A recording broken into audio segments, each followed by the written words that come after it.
The RAISE Act, R-A-I-S-E,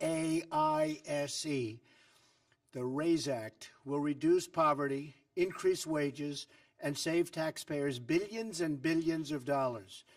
It will do this by changing the way the United States issues green cards to nationals from other countries.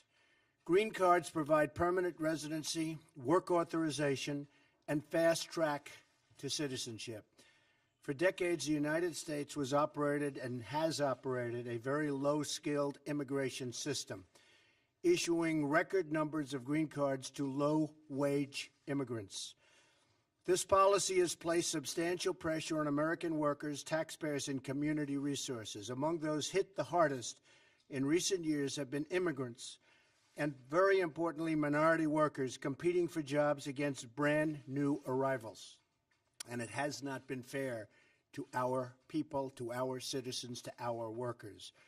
The RAISE Act ends chain migration and replaces our low-skilled system with a new points-based system for receiving a green card.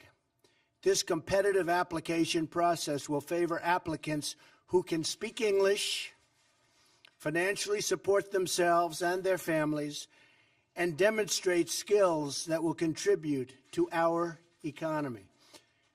The RAISE Act prevents new migrants and new immigrants from collecting welfare and protects U.S. workers from being displaced.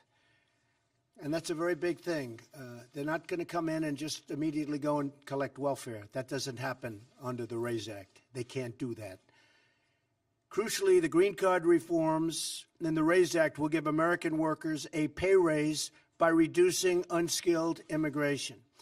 This legislation will not only restore our competitive edge in the 21st century, but it will restore the sacred bonds of trust between America and its citizens. This legislation demonstrates our compassion for struggling American families who deserve an immigration system that puts their needs first and that puts America first. Finally, the reforms in the RAISE Act will help ensure that newcomers to our wonderful country will be assimilated, will succeed, and will achieve the American dream.